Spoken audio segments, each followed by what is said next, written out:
Assalamualaikum warahmatullahi wabarakatuh.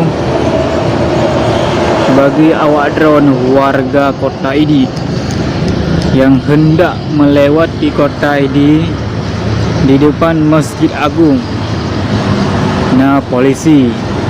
Bagi awak drone yang melewati pagi di kota Idi, tepatnya di depan Masjid Agung, harus pakai helm. Menyahan pakai helm diramah nih bu, karena polisi jaga lalu lintas wate bengah.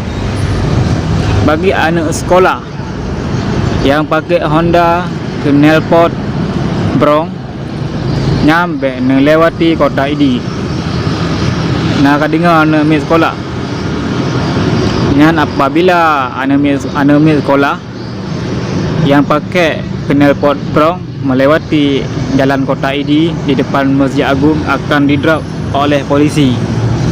Yang berhati-hati secara alun.